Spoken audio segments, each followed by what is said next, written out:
반갑습니다. 우주길 유튜브의 우성현입니다. 오늘 시장이 참 좋았어요. 그렇죠? 투자하시는 많은 분들께서 오늘은 좀 편안한 저녁으로 마무리를 좀 하실 것 같은데 반도체가 굉장히 좋았습니다. 그렇죠? 하이닉스가 거의 10% 가까이 9% 이상 급등을 했고 또 삼성전자 같은 경우도 4% 이상 오르면서 시장이 뭐 전체적으로 다 좋았다고 좀 볼 수 있겠는데 뭐 급등 배경이야 사실 다들 아실 것 같아요. 마이크론의 후실적 발표가 나오면서 또 가이던스도 굉장히 좋게 나왔죠. 오늘 주가 급등에 대해서 사실 뭐 반도체 얘기를 좀 빼놓고 할 수는 없을 것 같고 지수가 또 어제 코스피 같은 경우는 죽다가 오늘 다시 살려놨어요. 그쵸? 이거 지금이라도 좀 사야 되는지 아니면 또 한 번 또 속는 건지 좀 헷갈려 하시는 분들이 많으실 거라 지수에 대해서 가이드라인을 좀 짧게 체크를 하면서 말씀을 드릴 거고 일정 체크 한번 해 드릴 거고요. 중요한 내용으로 또 지난 영상에서 제가 대세 상승장 2025년도 대세 상승장에 대한 시장 전망을 좀 드렸잖아요. 그러면서 2차 전지 섹터에 대해서 좀 잘 살펴보면 좋겠다라고 이렇게 말씀을 좀 드렸었는데 많은 분들이 여기저기서 아직도 뭐 좋다, 2차 전지 좋을 거다, 좋아질 거다 뭐 이런 말들이 굉장히 많이 나오기 때문에 이제 좀 해가 뜨나 하시면서도 사실 또 오늘처럼 이렇게 반도체가 급등을 또 해버리면 많이 헷갈리실 수밖에 없을 것 같아요. 그렇죠? 그래서 오늘은 왜 제가 2차 전지 섹터가 곧 다가올 대세 상승장에서 주도 섹터가 될 수 있고 또 한 번의 큰 상승 사이클을 탈 수밖에 없는지 그 배경에 대해서 배경적인 부분을 좀 말씀을 드리려고 하거든요. 2차 전지 사야 되나 말아야 되나 또 가지고 계신 분들은 정말 힘들게 여태까지 버티셨는데 아직도 좀 버텨도 되나 아니면 안 되나 이런 부분에 대해서 상승할 수밖에 없는 이유를 정확하게 명쾌하게 알려드릴 거니까 영상 시청 끝까지 하시면 그 답을 다들 얻어가실 수 있으실 겁니다. 자, 그럼 영상 시작하기 전에 구독과 좋아요, 따봉 한 번씩 꼭 부탁드리고요. 따뜻한 댓글까지 많이 달아주시면 감사하겠습니다. 자, 먼저 오늘은 마이크론 얘기를 빼놓고 할 수는 없을 것 같습니다. 그쵸? 뭐 여러 가지 시장에 또 긍정적으로 반영이 되는 그런 내용들이 몇 가지 있었긴 했어요. 어제 시장이 오후장에 많이 밀렸잖아요. 그쵸? 코스피가 5일선을 살짝 이탈하면서 이렇게 마감이 됐는데, 민주당에서 금투세 토론회를 했고, 그 이후에 이제 어제 발표됐던 게 뭐 한 달 정도 뒤에 이제 그런 것들을 이야기하겠다. 뭐 이런 얘기가 나오면서 굉장히 시장에는 부정적인 영향을 줬습니다. 그죠? 틀림없는 사실일 거고요. 그런데 그 얘기가 나오고 나서 이제 저녁쯤 돼가지고 다시 조만간 그 긍정적으로 유예 쪽으로 이렇게 좀 가닥을 잡는 그런 포인트로 얘기가 나올 것 같다. 이런 얘기들이 좀 나오면서 그런 부분에서도 첫 번째는 오늘 우리나라 시장에 좀 훈풍을 좀 불어넣어 주는 외국인들 수급을 또 들어오게끔 하는 그런 영향을 또 줬을 거고 두 번째로 보시면은 오늘 중국 증시도 굉장히 좋았습니다. 중국 증시도 보면은 약 3.6% 이렇게 급등하면서 마감을 했는데 엊그저께 또 중국 지준율 인하에 대한 소식도 제가 전해드렸죠.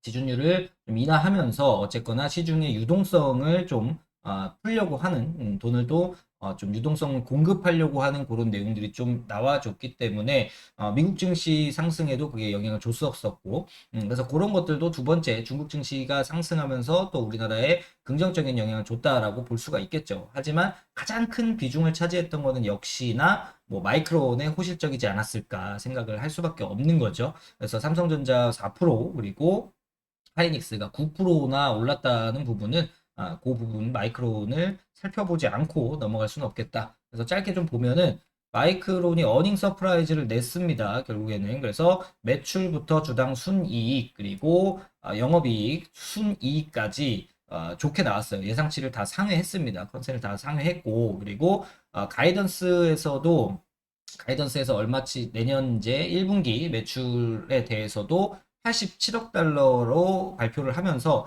컨센 83억 2천만 달러를 크게 상회하게 발표를 했습니다.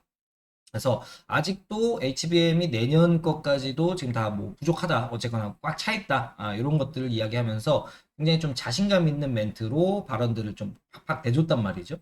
그러면 이런 부분에서 우리나라 시장은 당연히 삼성전자, 하이닉스가 반응을 할 수밖에 없는 거고, 결국에는 그렇잖아요. 삼성전자와 하이닉스가 움직이지 않으면 그냥 횡보, 박스권에 갇혀서 오르락 내리락 더 이상 빠지지 않는, 저점을 낮추지 않는 정도만 유지를 해줘도 시장이 어느 정도 호재에 반응을 하면서 다른 섹터들이 시장을 끌어갈 수 있는 반면에, 결국에는 지수가 쭉쭉쭉쭉 치고 갈 수 있는 그런 부분들의 포인트는 삼성전자와 하이닉스가 가지 않으면은 쉽게 나오기가 어려운 시장이잖아요. 우리나라 워낙에 시총 비중을 많이 차지하고 있기 때문에 그런 부분들인데, 어쨌거나 마이크론이 좀 좋은 실적을 내주면서 그런 부분에서는 우리가 좀 긍정적인 기대감을 또 만들어줄 수 있는 포인트는 맞다라고 보시면 될 것 같아요. 그래서 뒤에서 증시 이제 전망 가이드라인을 좀 살펴보긴 할 텐데, 그때 또 다시 한번 약간 말씀을 드려볼 거고, 일단은 마이크론이 실적에 첫 번째 나왔기 때문에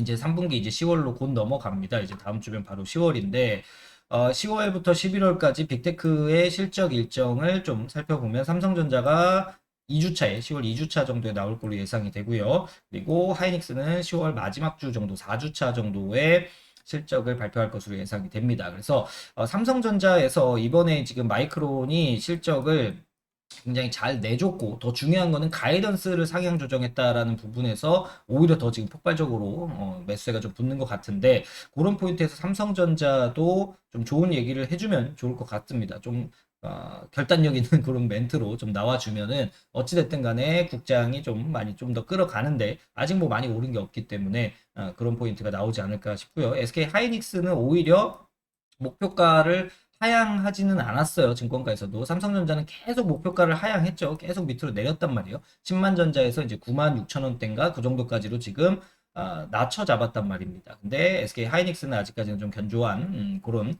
가이던스를 잡고 있기 때문에, 그런 포인트에서 좀 괜찮은 얘기들이 나와주시면 10월 이후로 11월 넘어가면서 제가 12월 정도부터는 빠르면은 좀 상승장이 크게 나올 가능성이 있다 말씀을 드렸기 때문에, 그런 포인트들까지 같이 이어지는 내용이 아닐까 싶고요. 그리고 테슬라가 10월 16일 날 실적 발표를 합니다. 그리고 마이크로소프트, 구글이 22일, 메타가 23일, 그리고 애플, 아마존이 24일, 그리고 대망의 엔비디아는 이제 11월 14일로 넘어가기 때문에, 어찌됐든 간에 10월 달 국내에서는 삼성전자, 하이닉스 실적 잘 봐야 될 것 같고요.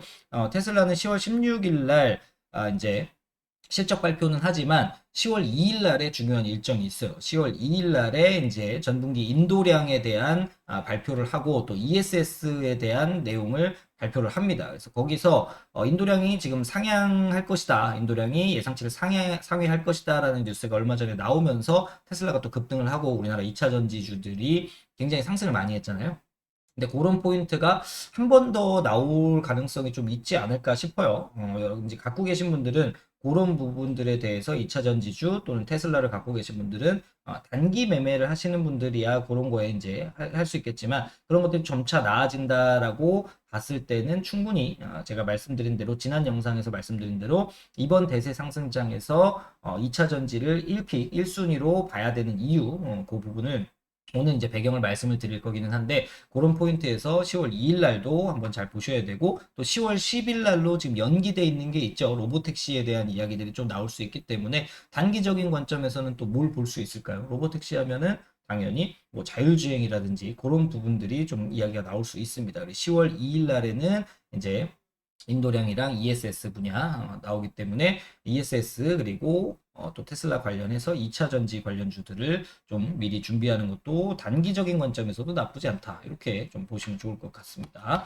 자, 그래서 요렇게 실적 일정 좀 살펴보고, 일단 지수가 오늘 어제 죽다가 오늘 정말 살아났어요. 그렇죠? 어제는 코스피가 5일선 뒤에서 보여드리겠지만 5일선 이탈을 했습니다. 그리고 추세선을 하락 추세선을 이렇게 넘어서는 추세 전환에 일단 스타트를 좀 끊으려고 하다가, 어찌 보면은 어제 정말 찬물을 끼얹었죠. 근데 그래서 좀 걱정되는 부분이 있었기는 했는데, 오늘 정말 죽다가 다시 살려놨습니다. 일단은 허덕이든 관계에서 심폐소생술을 좀 받아가지고 살아났기 때문에 다시 한번 추가적인 상승이 조금 더 나오지 않을까 싶어요. 그래서 여기 화면에 나와 있는 대로 코스피 이제 위로 1차, 아래로는 1차 이제 저항과 또 지지받을 수 있는 그런 기술적인 분석이니까 이거는 참고하시면 될 것 같고, 단기 트레이딩 하시는 분들은 비중 조절을 하시면 좋을 것 같습니다. 자, 그래서 뒤에서 말씀드릴 부분이니까 짧게 넘어가고, 오늘 이제 주요 지표 일정이 있습니다. 제가 미리 이제 지난 영상에서도 말씀을 드렸지만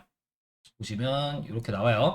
2분기 GDP 성장률 확정치가 오늘 나오는 거고요. 그래서 예상치는 3.0%입니다. 예상치는 3.0%고, 여기에서 이제 예상치에 부합한다고 하면은 이전에 나왔던 전분기가 1.4%였기 때문에 그래도 경제 전망이 긍정적이다. 뭐 더 올라간다, 더 높게 나온다면 훨씬 좋겠죠. 시장에서도 반응하는 게 더 좋을 거고, 그래서 예상치에만 부합하게 나와준다고 하면은 특별하게 경기 침체에 대한 우려가 그래도 조금 더 낮아질 가능성이 있다. 경기 침체 우려가 낮아진다는 것은 뭐예요? 결국에는 증시에는 호재로도 반영을 할 수 있다라는 부분이랑 일맥상통하다라고 보시면 될 것 같아요. 그리고 오늘 또 실업수당 청구 건수 나오죠. 그리고 파월 의장이 연설을 합니다. 요게 오늘의 가장 중요한 부분일 것 같아요. 특별하게 뭐 시장에 찬물을 끼얹는 그런 멘트를 하지는 않을 것 같고, 일단은 FOMC가 끝나고 나서 기자회견에서 뭐라고 했죠? 막 기자들이 이제 질문을 하는데, 거기에서 기자들이 대부분의 질문했던 게, 왜냐면 대부분 25bp에 이제 베이비 컷을 할 것이다라고 예상을 많이 했는데 빅컷을 했잖아요. 50bp라는 큰 금리를 한 번에 좀 많이 인하를 했는데, 그게 경기 침체로 지금 거의 다 왔기 때문에 지금 실기했다. 7월 달에 내렸어야 될 거를 못 내렸기 때문에 지금 이렇게 급하게 막 내리는 게 아니냐. 이런 질문들을 많이 했는데, 파월이 그때 전혀 그런 거에 동조하지 않고, 우리는 선제적으로 이거를 지금 충분히 물가도 많이 내려왔고 고용도 괜찮다, 이 정도면 괜찮다라고 이야기를 하면서 시장을 좀 달래줬어요. 그래서 물가도 많이 잡혔고, 선제적으로 경기 침체나 경기 둔화로 빠지지 않게 하기 위해서 선제적으로 한 거지, 지금 경기에는 뭐 문제가 없습니다. 이런 식으로 이야기를 했거든요. 그래서 그러면은 파월이 오늘도 시장을 조금 더 달래줄 수 있는, 시장의 안도감 형성해주는, 기존의 FOMC 끝나고 나서 그 기자회견 했었던 그런 정도의 뉘앙스로만 말해준다고 하면은, 오늘은 워낙에 지금 마이크론 테크놀로지의 실적 부분이 강하게 나와줬기 때문에 오히려 시장에 불을 더 붙여줄 수 있는 그런 멘트가 되지 않을까 싶어요.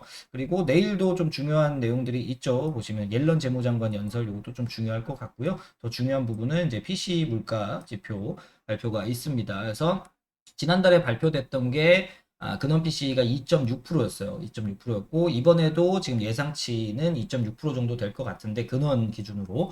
그래서 8월 달에 이제 근원은 많이 안 떨어졌어요. 뒤에서 계속해서 거의 2.6%에 좀 고착되어 있는 그런 상황이기는 한데, 어찌됐든 간에 오르지 않고 있다라는 부분에서만 본다고 하면은 아직까지는 PC가 갑자기 높게 나와가지고 급격하게 증시를 좀 끌어내릴 그런 명분은 안 되지 않을까 좀 싶고요. 오히려 또 재무장관 옐런이 하는 말에서 유동성에 대한 부분들, 돈 풀기에 대한 부분들이 조금 나와준다고 하면은 단기적으로는 시장에 좀 더 상승 동력을 만들어줄 수 있는 모멘텀이 될 수 있다. 왜냐면 대선이 이제 약 한 달 앞으로 거의 다가왔기 때문에 옐런이 돈을 풀긴 풀 겁니다. 재무부에서 돈을 풀긴 푸는데, 물론 지금도 제가 지난 영상에서 말씀을 드렸었죠. 지금 채권 바이백을 하면서 그런 부분들이 이미 진행이 되고 있지만, 옐런 입장에서도 이제 트럼프냐 해리스냐 이거를 결정을 좀 어느 정도 해야 될 것 같은데, 노선을 타야 될 것 같은데, 돈 풀기를 대선 전부터 돈을 확실하게 푸는 뉘앙스를 풍겨준다고 하면 해리스를 조금 더 밀어주는, 해리스의 힘을 좀 더 실어주는 그런 포인트가 나올 수가 있고, 반대로 이제 지금은 아직까지는 조금 그렇다, 돈을 더 연말 정도 가서 푸는 게 유동성 공급이 좀 낫겠다, 뭐 이런 뉘앙스가 나와준다고 하면은, 그런 힌트들이 나와준다고 하면은 트럼프 쪽으로 조금 더 힘을 실어주는 그런 포인트가 될 수 있으니까, 그런 부분들도 한번 살펴보시면은 좋을 것 같습니다.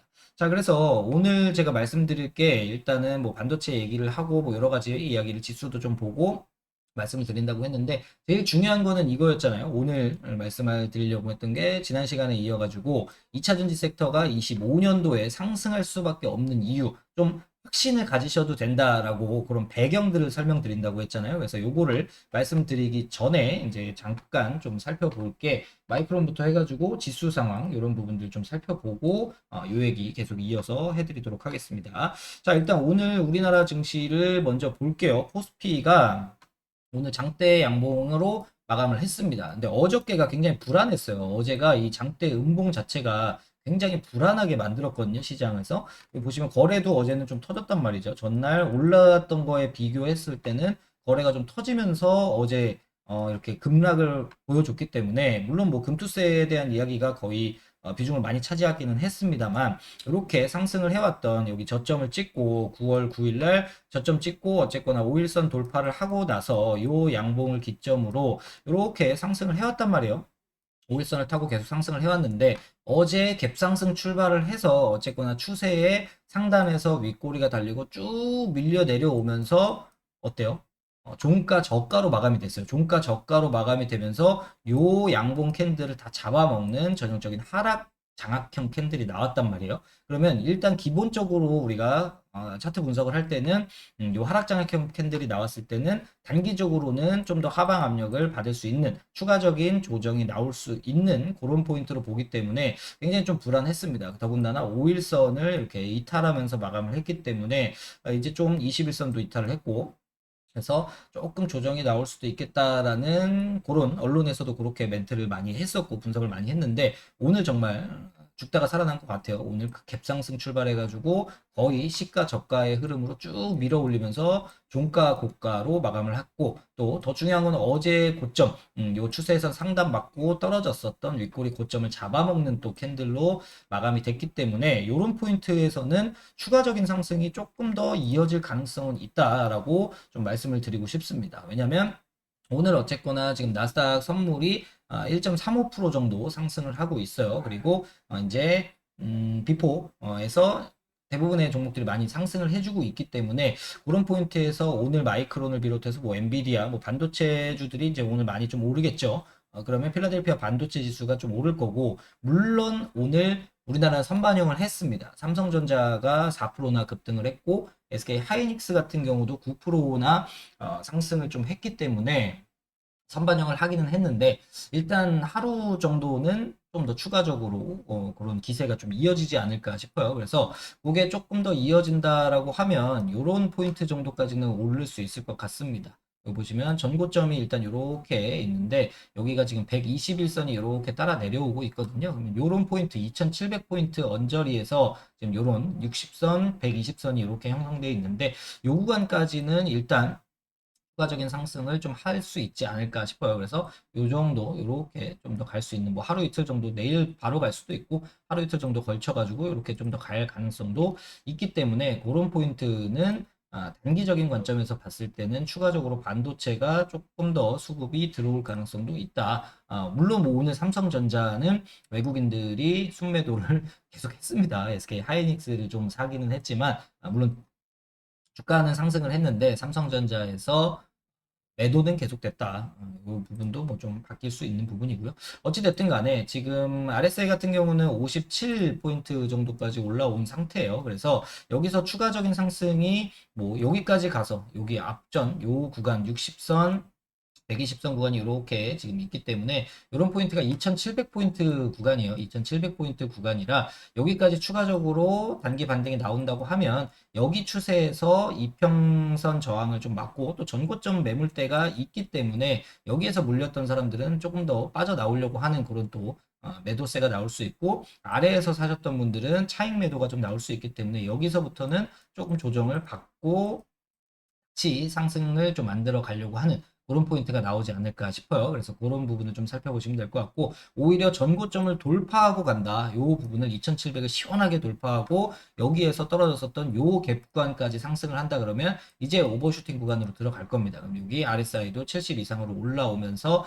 과매수 영역으로 들어가는 거고 거기서부터는 단기 트레이딩 하시는 분들 마찬가지로 비중 조절을 하셔야겠죠. 이제 현금 비중을 종목 비중 조금씩 덜어내시고 현금 비중 좀 확보하시면서 다음 조정, 그렇죠? 상승에 대한 조정, 상승에 대한 조정, 상승에 대한 조정 이렇게 나올 수 있기 때문에 그런 부분들을 좀 염두에 두시고 매매 전략을 세워보시면 좋지 않을까 이렇게 좀 말씀을 드리고요. 어찌됐든 간에 지금 마이크론 테크놀로지가 어제는 1.88% 정규장에서 상승 마감하고 나서 지금 시간의 거래에서 굉장히 크게 급등을 하고 있습니다. 15%나 급등을 했기 때문에 지금 전고점을 급락 이후에 그쵸? 급락을 하긴 했어요. 급락 이후에 상승했다가 기술적 반등, 기술적 조정, 그리고 바닥 다지고 다시 한번 실적과 함께 급등을 하고 있는 이런 모습이라 여기 전고점 돌파가 나온다고 하면 얘도 마찬가지로 지금 200일선이 이렇게 진행이 될 거기 때문에 200일선 지지받고 다시 또 추가적으로 간다고 하면 반도체에서도 충분히 다시 한번 또 예전처럼 이렇게 정말 랠리를 계속해서 이렇게 상승하는 대세 상승의 주도 패권을 잡기는 아직까지는 버블이 좀 완전하게 뭐 너무 짧은 기간 동안에 조정을 받았기 때문에 그런 부분들이 한두 달, 두세 달 정도는 더 조정을 받아야 된다고 저는 좀 보거든요. 그래서 그런 부분들이 나오기는 하겠지만 급격하게 계속 무너지는 그런 포인트는 나오지 않을 가능성이 있다. 이렇게 좀 이해를 하시면 될 것 같아요. 그러면 결과론적으로 그런 반도체들이 어느 정도 버텨주기만 한다면 계속해서 하락하는 게 아니라 이미 주가 조정을 많이 받았잖아요. 엔비디아도 한번 볼까요? 엔비디아도 주가 조정 많이 받았습니다. 근데 얘는 회복력도 빠르죠. 역시 대장주는 다르긴 해요. 고점 찍고 저점까지 내려왔다가 다시 전고점 때 상승했고 저점 올려줬죠. 이렇게 저점 올려줬단 말이에요. 그리고 나서 다시 한번 또 기술적 반등이 올라가는데 여기서 이제 뚫고 가는지 여기서 막혀서 다시 조정을 받는지 뭐 조정을 받는다면 이렇게 받을 수 있겠죠. 이렇게 하면서 저점을 이렇게 올려가면서 또 삼각 수렴이 될 수도 있겠죠. 그러면 그게 한 달이 될지 두 달이 될지 뭐 세 달이 될지는 아무도 모르는 거기 때문에 그런 포인트에서 옆으로 좀 가는 그런 횡보가 나와준다고 하면 한국에서도 당연히 뭐 하이닉스라든지 삼성전자 같은 경우도 더 이상 주가가 많이 빠지지 않고 워낙에 과대 낙폭 과대가 나왔기 때문에 일정 부분 기술적인 반등은 나오겠지만 반등 나오고 나서 조정받고 또 반등하고 요 박스권으로만 가준다고 해도 지수는 좀 올라갈 수 있을 것 같아요. 그런 부분들이 금투세가 저는 유예로 이제 가닥을 잡는 것 같습니다. 물론 폐지하는 게 맞다라고 말씀을 드리지만 현실적으로 민주당에서 그걸 받아들이지는 않을 것 같고요. 유예 정도로 이제 협의를 해가지고 일단은 당장 내년에 시행되는 거는 막을 것 같은데 그런 정도만 간다고 하면 이제 악재가 사라졌기 때문에 그런 포인트에서는 대장주들 반도체 투톱이 무너지지만 않는다고 하면은 충분히 옆으로 기어간다고 해도 다른 섹터가 돌면서 유동성 공급 제가 말씀드렸죠. 유동성 장세가 오기 때문에 그런 포인트는 좀 괜찮은 장이 만들어지지 않을까 생각을 합니다. 그래서 그렇게 좀 보시면 될 것 같고 종목을 짧게 보면은 이제 삼성전자를 볼게요. 삼성전자가 오늘 4% 정도 상승을 했습니다. 정말 많이 빠졌죠. 이거는 뭐 아직까지는 많이 빠졌지만 여기서 지금 5일선을 오늘 돌파를 하기는 했어요. 돌파 마감을 하긴 했는데 추가적인 상승분 간다고 하면은 뭐 21선 구간 이 정도까지 단기적으로는 보실 수 있을 것 같은데 아직까지는 일단 추세적인 하락이 큰 그림이 이렇게 지금 진행이 되고 있잖아요. 여기서도 마찬가지로 이렇게 지금 내려왔었고 요 구간은 벗어났다. 과대 낙폭 구간은 벗어나면서 여기서 이제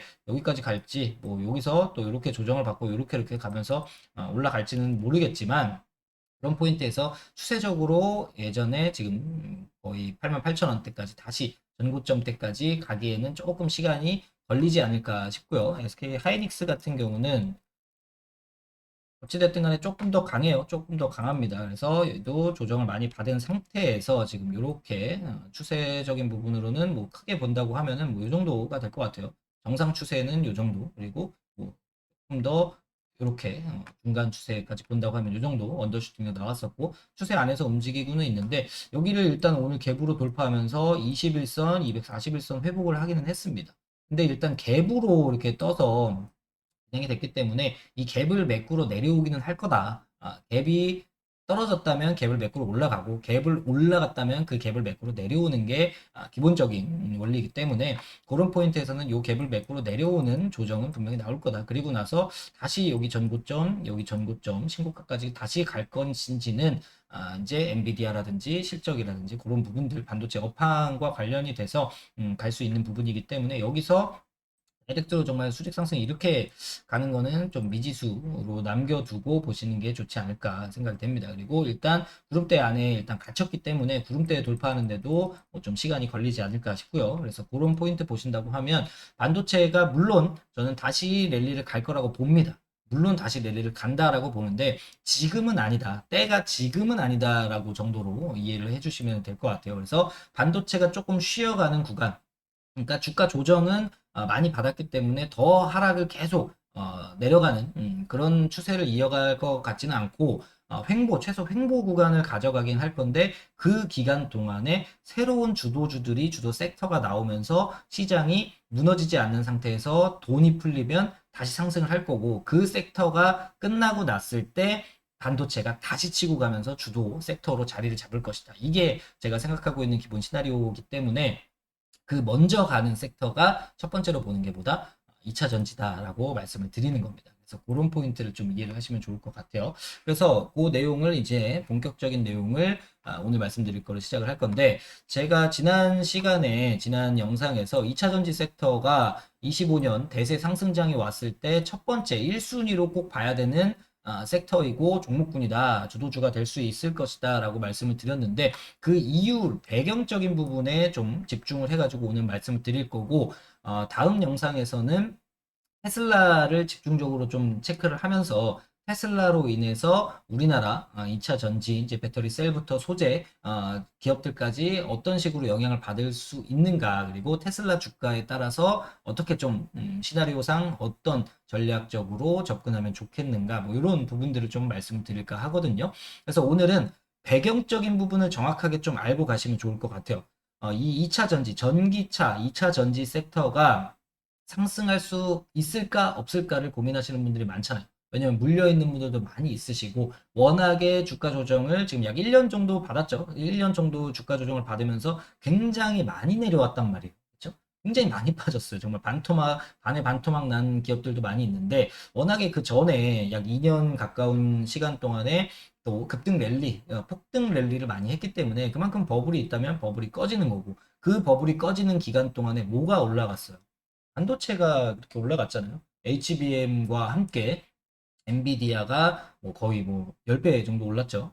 그 정도 가는 기간에 2차 전지는 반대로 거품이 그 전에 있었고 그 전에 나온 거품이 빠지는 기간 동안 수급이 어쨌거나 돈은 한정돼 있다. 그 돈이 반도체로 들어가서 반도체가 랠리를 갔다. 이렇게 보시면 되는 건데 그 반도체에서 이제 나오는 돈들이 어디로 갈 것인가를 볼 수밖에 없는 거잖아요. 그게 이제 주도 섹터, 주도 업종을 찾는 방법 중에 하나인데 어찌됐든 간에 시속 게임이 이루어지는 데서 반도체가 이렇게 갔었다면은 지금 전기차가 2차 전지가 반도체가 올라가는 동안 이렇게 됐다면 이제는 여기서 나오는 돈들이 조금 조금씩 들어오니까 이게 이렇게 맞춰질 거고 얘가 이렇게 가는 동안 얘가 이렇게 갈 거다. 이게 이제 기본적으로 제가 보고 있는 관점인데 일단 그런 내용들을 배경을 말씀을 드릴 거니까 이것만 좀 잘 알고 계셔도 반도체가 뭐 짧게 단기적으로야 당연히 뭐 오를 수도 있고 내릴 수도 있고 하루 오르고 하루 내리고 하루 급등하고 또 그 다음날 또 급락하면서 또 상승했던 거 다 반납하고 이런 것들은 비일비재하잖아요. 사실 주식하면서 뭐 요즘에 SK 하이닉스가 오늘 같은 경우도 시총이 2위입니다. 시총 2위 주식이 10%나 급등을 하는 거 뭐 이제 흔히 볼 수 있는 일이잖아요. 사실 2020년도 코로나 이후에 유동성 장세부터도 막 LG전자 상한가 가고 막 이런 내용들이 비일비재했기 때문에 그런 경우들이 많이 나올 수밖에 없다. 유동성 장세에서는. 그래서 그런 포인트를 좀 보시고 하루하루의 그 내용이 아니라 하루 오르고 하루 내리고가 아니라 제가 말씀드리는 관점은 중장기적인 관점입니다. 그래서 내년 최소 대세 상승장이 왔을 때 뭐 6개월 뒤, 1년 뒤 정도까지 봤을 때는 굉장히 다시 큰 폭의 상승을 가져갈 수 있는 그런 배경들이 만들어지고 있기 때문에 그거를 놓치지 마셨으면 좋겠어요. 짧게 가다가 한 10% 수익 나서 팔고 나왔더니 100% 간다. 엄청 아깝잖아요. 그렇죠? 그리고 또 내가 샀다 팔았다 하다가 보면은 내가 샀던 가격보다 높아져 있으면 다시 사기가 상당히 어려워요. 그렇지 않나요? 그래서 그런 부분들을 좀 해소시켜 드리려고 그걸 미연에 또 방지를 하는 게 중요하잖아요. 그래서 그런 부분들을 좀 요런 지금 산업군 그리고 업황이 요렇게 바뀐다. 2022년 9월 이후로 미국에서는 이미 테슬라가 급락이 나왔어요. 테슬라가 급락이 나왔고 전기차 업황 자체가 악화가 됐던 게 2022년 9월인데 그러면 지금 벌써 2년이란 조정 기간을 가진 거거든요. 우리나라는 23년 7월 달까지 상승이 많이 나왔기 때문에 1년 정도로 짧게 좀 조정을 크게 받았지만 어쨌거나 2년 정도의 시간이 흘렀고 그 기간 동안에 이제 충분히 조정을 받았고 그런 부분들이 다시 이제 바뀐다는 거죠. 산업이 충분히 이제 캐즘을 겪었던 그런 부분에서 다시 긍정적인 환경이 만들어지고 있기 때문에 그럴 때 바닥에서 잘 잡아 놓으면 어때요? 그런 것들이 실제로 오면 올수록 그런 우리가 기대를 했었던 그런 환경들이 실제로 조금 조금씩 만들어지면 만들어질수록 점차 그거를 선반영해서 주가는 굉장히 상승한다. 거기에 플러스 알파로 제가 말씀을 드렸던 유동성 장세, 유동성 공급까지 같이 진행이 된다고 하면은 엄청난 폭발적인 상승이 또 한 번 올 가능성이 있다. 이렇게 좀 일단 큰 틀로 좀 말씀을 드리고 한 가지 한 가지 좀 설명을 드리도록 하겠습니다. 자, 그래서 방금 말씀드린 내용이에요. 2023년 8월 이후로 우리나라는 다운사이클이었고 실제로는 22년 9월 이후로 글로벌 전기차의 업황은 악화된 상황이었다. 잠깐 보시면 테슬라를 먼저 좀 볼까요? 테슬라가 어땠냐면 지금은 많이 올라왔죠. 테슬라의 주가가 여기가 고점이었죠. 여기가 21년도 11월 달에 고점이었어요. 그러면 여기 이후로 쭉 하락세를 보이긴 했어요. 상승 조정 뭐 짧게 이렇게 갔지만 짧게는 봤지만 급락이 나왔던 건 여기였거든요. 2022년 이제 9월 이후로 10월부터 쭉 빠졌어요. 엄청나게 빠지고 최근까지 봤을 때는 여기가 저점이었죠. 그리고 나서 다시 또 상승을 크게 했죠. 그리고 나서도 결국에는 이 추세를 돌파하지는 못하고 하락을 보였단 말이에요. 근데 여기에서 다시 한번 지금 바닥에서 이렇게 추세를 이렇게 큰 하락 추세의 추세선을 상단을 돌파하고 조정을 받으면서도 아래를 잘 지지해주고 저점을 이렇게 높여줬다라는 부분에서 지금 전고점까지 다다랐다라는 부분에서는 굉장히 긍정적인 모습을 보여주고 있다라고 저는 개인적으로 좀 보고 있습니다. 그리고 기술적인 부분에서도 보면 이건 나중에 다음 시간에 좀 말씀을 드리겠지만 역헤드앤숄더 패턴이 좀 나와주고 있으면서 상승 추세로 반전할 수 있는 그런 그림들이 만들어지고 있다라는 부분 알고 가셨으면 좋겠어요. 그래서 이런 부분들은 뒤에서 다음 영상에서 좀 다뤄드릴 거니까 거기로 넘겨서 좀 보시면 될 것 같고 일단은 정책적인 측면이랑 이제 테슬라에 주목을 해라 이렇게 적어드렸어요. 근데 오늘은 정책적인 측면을 좀 말씀을 드릴 거다. 정책적인 부분을 말씀드릴 거다. 먼저 이야기를 드리고요. 자, 정책에는 이제 당연히 보조금 정책에 대한 사이드가 있고 금리 사이드에서 말씀을 드려야 될 것 같은데 일단 첫 번째로 말씀드릴 부분은 유럽에서 지금 이번 주에 나왔었죠. 이번 주에 뉴스가 좀 나왔었는데 EV 보조금을 다시 논의를 하기 시작을 했습니다. 그래서 보조금이 끊겼죠. 작년 12월 달에 끊겼죠. 그래서 그때부터 또 엄청나게 지금 EV 시장이 또 자동차 업계 자체가 굉장히 힘들어요. 유럽 시장에서 지금 자동차 폭스바겐에서도 공장을 뭐 없앤다, 공장을 줄인다, 뭐 이런 이야기들이 나오고 있고 굉장히 지금 유럽이 힘듭니다. 그리고 독일에서도 독삼사에서도 굉장히 지금 힘든 상황이 나오고 있어요. 그래서 정부 차원에서 지금 지원을 해줘라 아니면 EU에서 뭐 해줘라 뭐 계속 이야기를 좀 이렇게 하고 있는 상황인데 그런 포인트에서 보조금이 과연 어떻게 될 것인가 그런 포인트가 첫 번째 말씀드릴 부분이고 독일에서는 7월 달에 법인 차량에 대한 텍스 인센티브를 변경을 했습니다. 실제로. 그래서 독일에서는 법인 차량이 한 60% 정도가 차지를 하고 있어요. 법인 명의로 된 차량들이. 근데 거기에 대한 세금을 줄여주는 그런 포인트를 가격적인 부분을 좀 높여주면서 어쨌거나 텍스 인센티브를 더 받을 수 있게끔 어쨌거나 변경을 해준 상태입니다. 실제로 독일에서는. 그리고 이번에 지금 얘기가 나온 게 요거였죠. 폐차 보조금 제도를 제안을 했습니다. 그래서 그게 뭐냐면 이제 신차로 기존의 이제 내연기관 자동차를 이제 버리고 이제 폐차를 하고 신차로 전기차를 구매할 때는 몇 불이죠? 6,000유로, 6,000유로를 지원을 해주고, 그리고 중고차로 전기차를 구매할 때는 3,000유로를 추가로 지원해주는 그런 보조금 제도를 지금 확정은 아닙니다. 확정은 아니고 제한이 된 상태예요. 제한이 된 상태이기 때문에 그런 부분들이 점차 점차 환경적으로 개선이 돼 간다면은 충분히 어때요?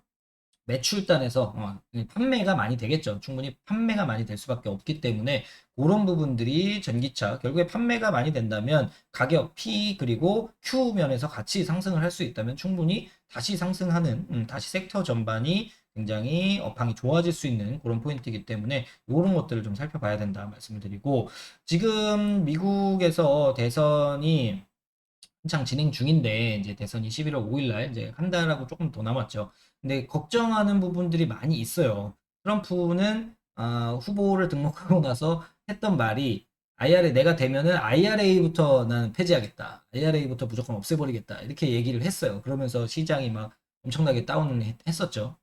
근데 이게 실제로 까보면은 실제로 파보면 IRA를 트럼프가 당선됐을 때 과연 폐지할 수 있을 것인가 그게 중요한 거잖아요. 그러면 엄포를 놓기는 놨는데 그게 과연 정말 현실에 적용이 빠르게 될 수 있는 부분인가를 우리가 생각을 해보면 될 것 같아요. 그러면 답을 찾을 수 있을 것 같아요. 뒷부분에서 얘기를 드리겠습니다.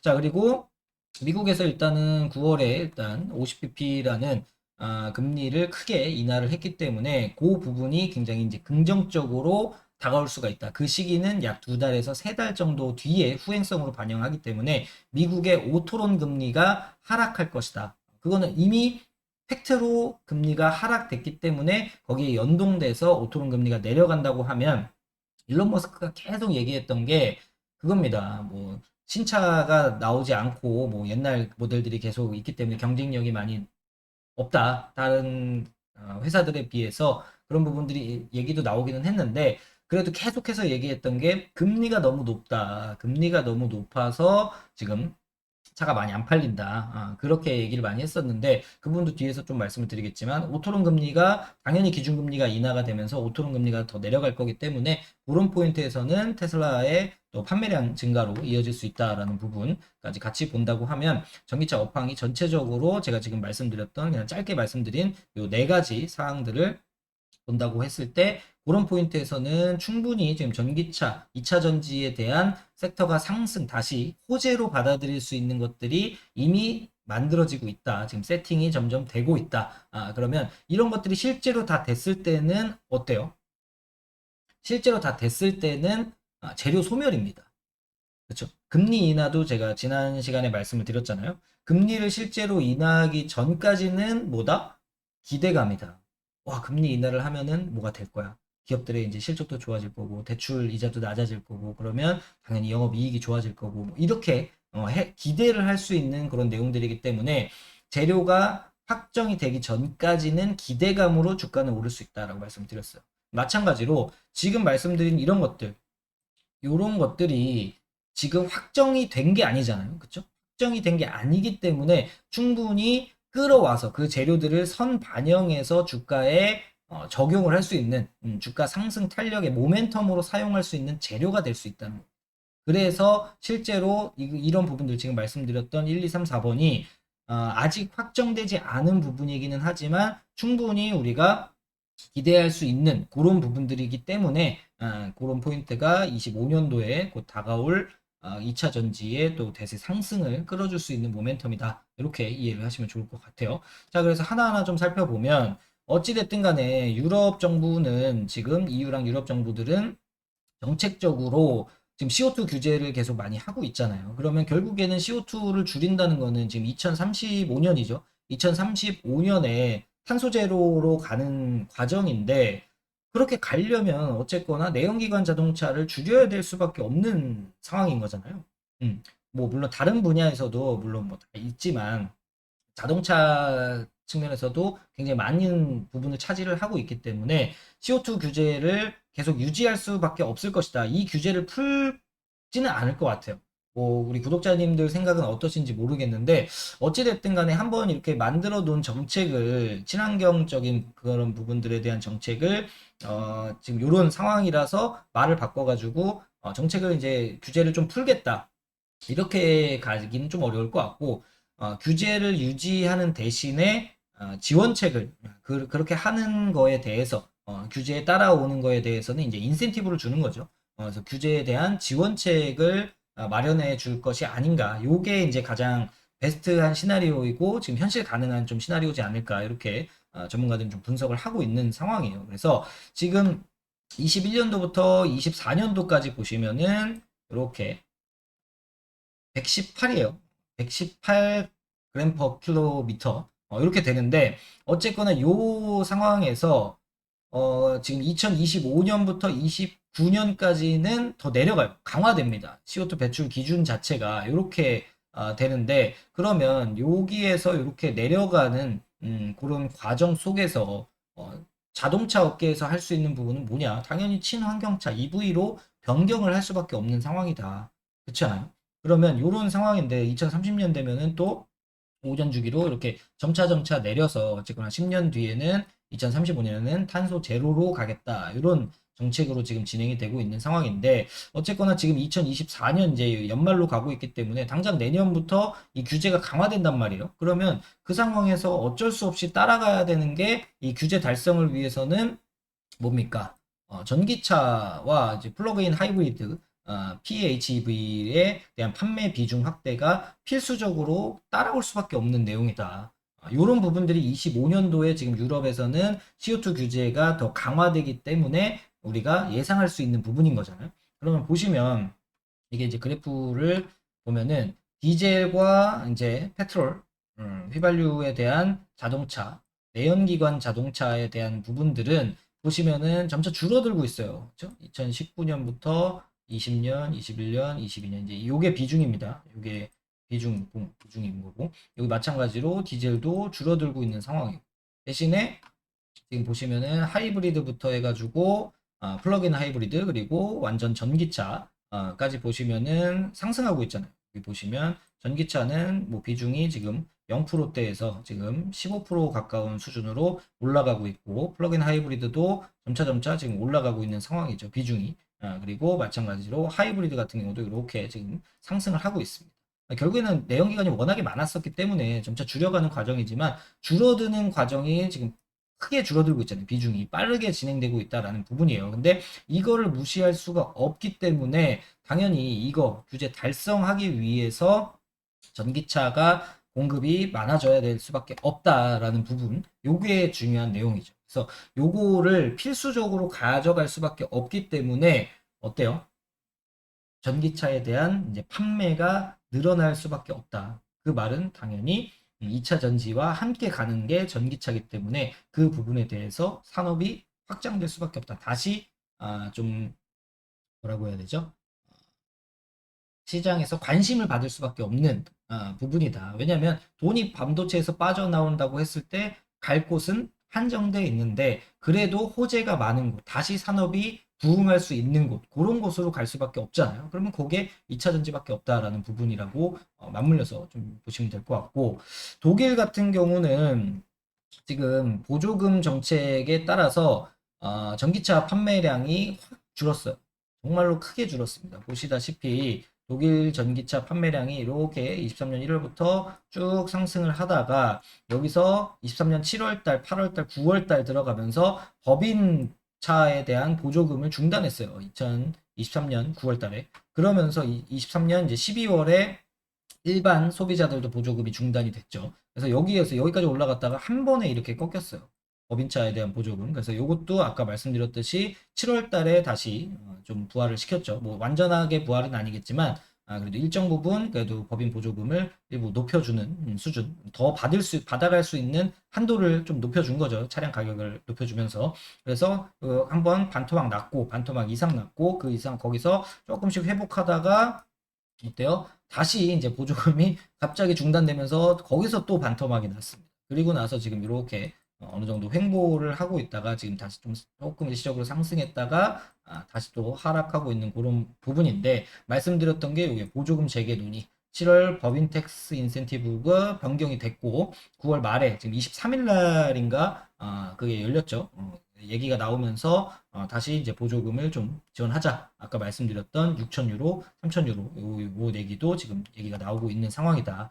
결국에는 유럽 그리고 유럽의 어찌 됐든 간에 대장격인 이제 독일이 이런 포인트를 가고 있기 때문에 유로 연합 또 그리고 유럽 정부에서 전체적으로 이제 독일이 이게 바뀌어 버리게 되면은 어쨌거나 대장이 가면은 따라가는 거거든요.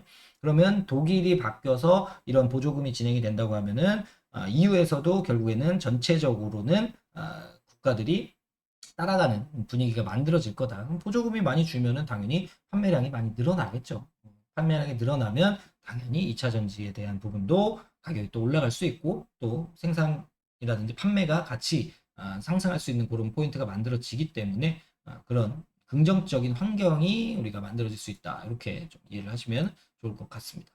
자, 그리고 아까 말씀드렸던 것 중에 또 하나가 트럼프가 당선되면 무조건 IRA 법안이 폐지될 것이냐.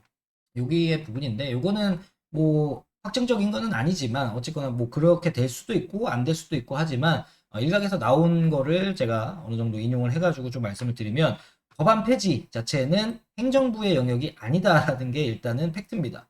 결국에는 상하원을 다 거쳐가지고 그 결정이 나야지 폐지가 할 수 있는 건데 입법부의 영역이기 때문에 뭐 트럼프가 혼자 나 이거 폐기할 거야, 폐지할 거야, 없애버릴 거야 한다고 해가지고 되는 일은 아니다라는 게 일단 팩트입니다. 그리고 상하원이 이제 공화당이 동시에 집권 가능성도 이제 좀 낮은 상황이죠. 그럼 결국에는 어디선가는 막힌다. 상원에서 막히든 하원에서 막히든 간에 둘 중에 하나는 막힌다면은 뭐 통과가 안 될 가능성이 높겠죠. 그리고 IRA 법안의 전신이었던 BBB 법안이 21년도에 시작을 했는데 그리고 나서 지금 IRA 같은 경우가 22년 8월 통과해가지고 23년도에 시행이 된다 그랬죠. 그러면 이 법안 하나 통과하는데도 약 1년 8개월 정도가 걸렸잖아요. 그리고 실제로 시행되는 데까지는 약 2년 정도가 걸렸습니다. 그 말은 뭐냐면 트럼프는 이미 한 번 했잖아요. 한 번 했기 때문에 임기가 이제 4년인데 4년 기간 동안에 임기가 시작되자마자 IRA 법안 폐지를 추진해가지고 공화당에서 이렇게 작업을 한다고 해도 실제로 이게 진행될 것인지도 미지수고 그리고 이게 진행이 된다고 할지언정 시간이 굉장히 오래 걸릴 수밖에 없는 내용이기 때문에 사실상 그렇게 당장 걱정할 필요가 크지 않다 정도로 좀 이해를 해두시면 좋을 것 같아요.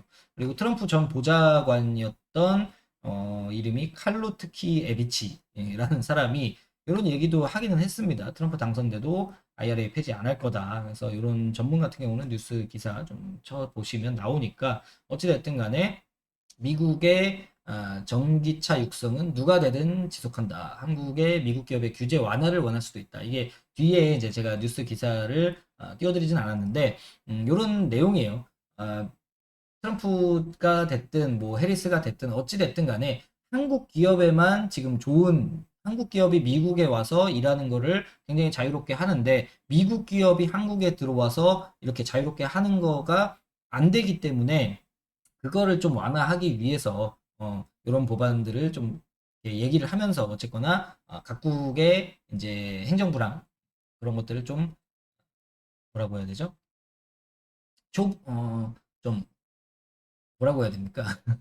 그런 포인트들을 좀 얘기를 하려고 하는 그런 부분이지 않을까 싶어요. 그래서 이런 부분들에 대해서도 크게 너무 걱정할 필요는 없을 것 같다. 너무 좀 과장해서 좀 하는 게 아닌가. 그리고 제가 지난 영상에서도 좀 짧게 말씀을 드렸기는 했지만 트럼프는 자신이 당선이 되고 나서 증시가 오르는 걸 바라는 입장이기 때문에 증시에 최대한 악영향을 좀 줄 수 있는 그런 포인트들을 일부러 더 말하는 경향도 있는 상황이다. 요거를 좀 같이 이해를 하시면 좋을 것 같습니다. 자, 그리고 이제 요거는 마지막으로 이제 드릴 말씀이고, 미국이 이제 금리 인하를 했잖아요. 50bp 금리 인하를 했고, 올해도 이제 11월과 12월 FOMC가 예정이 돼 있는데, 거기서도 지금 전망으로는 최소 25bp씩 두 번 정도 인하를 할 것이다라고 지금 전망치가 나오고 있어요. 그리고 파월 의장 같은 경우도 연설에서 그런 식으로 이야기를 했습니다. 그렇죠? 그렇기 때문에 그런 포인트까지 본다고 하면은 어쨌거나 추가적인 금리 인하는 기정사실화된 상황인데 미국의 자동차 판매에서 보시면 리스 및 파이낸스 비중이 높아요. 특히나 전기차에서. 그러면 여기 이제 그래프를 보시면은 EV 리스 같은 경우가 21년도에 보시면 20.9%, 22년 2분기에 29%, 23년도에 33%, 24년도에 48%까지 올라와 있어요. 그리고 파이낸스 같은 경우는 이제 55%에서 조금씩 줄기는 했지만 어찌 됐든 간에 리스와 파이낸스 비중이 전체적으로 지금 높아지고 있다라고 보시면 되는 거예요. 그래서 현금으로 사는 사람들은 이제 16%대밖에 안 돼요. 올해 2분기 기준으로. 그렇기 때문에 거의 다 금융을 이용해서 이자를 내가면서 전기차를 구매를 하는데 금리가 너무 높다 보니까 구매가 낮아졌다라는 게 확실하죠. 보시다시피 오토론 금리 이제 국채 금리가 이렇게 내려갔었고 쭉 올라왔잖아요. 점차 올라온 상태에서 파이낸스 오토론 금리 같은 경우는 2, 3개월 정도 후행을 하거든요. 그러면 기준금리가 이번 달에 내려갔잖아요. 이번 달에 내려갔기 때문에 지금부터는 이제 9월에 11월에서 12월 정도에 이 오토론 금리가 내려올 거다. 이렇게 우리가 추측을 해볼 수가 있겠죠. 지금 현재 오토론 기준금리가 약 8% 정도 됩니다.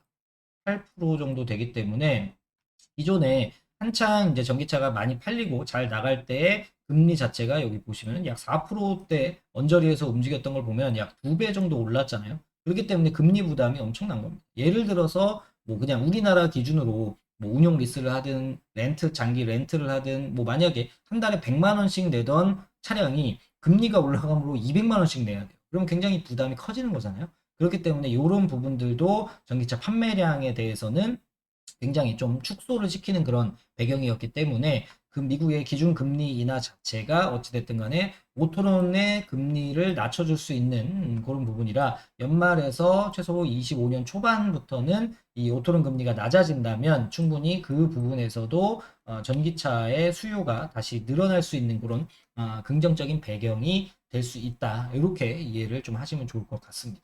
그래서 전체적으로 제가 말씀드렸던 것처럼 유럽의 지금 상황, 현재 상황에서 보조금이 다시 부활할 수 있다라는 부분, 그리고 일부는 지금 그렇게 좀 진행을 하려고 하는 그런 움직임들이 나타나고 있다라는 부분이 긍정적인 배경으로 25년도에 전기차가 다시 한번 각광을 좀 받을 수 있는 그런 전기차 산업 자체가 각광을 받을 수 있는 포인트였고, 두 번째가 이제 미국 IRA 그 부분도 크게 걱정할 필요는 없는 상황이다. 뭐 이 정도로 두 번째 이해를 하시면 될 것 같고, 세 번째는 어쨌거나 금리 인하로 인해서 충분히 전기차 수요에 대한 부분이 다시 금리 인하가 되면서 생산량, 판매량이 이제 또 증가가 될 수 있다라는 부분, 이 정도까지 맞춰 보신다고 하면 충분히 산업에 대한 배경적인 부분에서는 긍정적으로 다시 바뀌고 있다. 2020년에서 21년, 22년도까지 엄청나게 이제 상용화가 되면서 뭐 그런 것들이 버블을 일으켰다면 22년에서 24년까지는 그 버블이 꺼지는 기간, 그리고 어느 정도 전기차에 대한 캐즘이 나왔던 그런 구간이었다면 다시 25년부터 26년도까지도 충분히 다시 전기차가 이제 좀 더 발전할 수 있는, 충분히 버블은 한번 거쳤고, 이제는 안정적으로 산업이 성장하고 실제로 수요라든지 판매라든지 그런 것들이 다 증가하면서 산업이 더 크게 좀 발전할 수 있는 그런 포인트가 나올 수 있는 시기가 이제 오고 있다. 이렇게 이해를 하시면 좋을 것 같고요. 다음 시간에 말씀드릴 게 이제 테슬라에 대한 부분들과 엮어서 우리나라 이제 전기차 이제 배터리 셀에 대한 부분을 좀 말씀을 드릴 건데, 테슬라가 때마침 지금 신제품을 공개를 하려고 하는 것 같아요. 25년 초반 1분기, 뭐 빠르면 1분기 정도에 나올 것 같기는 한데, 어쨌거나 그런 부분들도 지금 금리나 지금 요런 배경적인 상황과 연계가 됐을 때 그런 것들이 나와준다고 하면은 또 다시 붐이 일어날 가능성도 매우 높다. 이렇게 좀 이해를 하고 계시면 좋을 것 같습니다. 그래서 지금 뭐 여러 가지 전기차 관련된 2차 전지 관련된 종목들, 이제 우리가 정말 테마성으로 움직이는 그런 종목들 말고요. 우량한 정말 실적이 찍히는 그런 기업들, 실적이 찍히다가 지금 다 감소가 됐잖아요. 그래서 마찬가지로 주가가 많이 빠져 있는 그런 그래도 우량주들, 대형주들, 중대형주들, 그리고 우리가 알만한 그런 기업들을 갖고 계신 분들이라면 25년도에 다시 한번 또 우리가 기분 좋은 그런 상승을 또 느낄 수 있는, 누릴 수 있는 그런 구간이 다가오니까 그런 포인트를 좀 기대감을 갖고 2차 전지를 좀 갖고 계셔도 좋겠다 이렇게 말씀을 드리고 있는 겁니다. 그래서 다음 시간에 또 테슬라와 관련돼서 우리나라 주식 종목들에 대한 이야기를 좀 할 거니까 다음 영상까지 연계해서 이번 영상에 이어서 좀 보시면 좋을 것 같습니다. 오늘 준비한 내용은 여기까지고요. 2차 전지 갖고 계신 분들 모두 파이팅입니다. 힘들 내시고 또 반도체 같은 경우도 제가 말씀을 드렸지만 완전히 이제 하락 추세로 가기보다는 어느 정도 박스에 갇히면서 그래도 그냥 기간 조정을 받을 기간은 어느 정도 좀 필요하겠다. 하지만 다시 2차 전지가 가고 또 반도체가 가고 이런 부분들이 나올 수 있으니까 그것도 감안하셔가지고 전략을 좀 세우면 좋겠다. 이런 부분들도 영상에서 다 담아 드릴 거니까 그런 포인트까지 잘 챙겨가시면 좋을 것 같습니다. 자, 정말로 오늘도 한 1시간 정도 영상을 찍었는데, 업로드 되는 시간부터 잘 보시고 또 좋은 전략적인 부분들을 좀 챙겨가시면 좋을 것 같습니다. 오늘 영상도 도움 많이 되셨다면 구독, 좋아요 한 번씩 꼭 부탁드리고 댓글도 따뜻한 댓글 많이 부탁드리겠습니다. 자, 다음 영상에서 또 좋은 내용으로 다시 찾아뵙겠습니다. 감사합니다.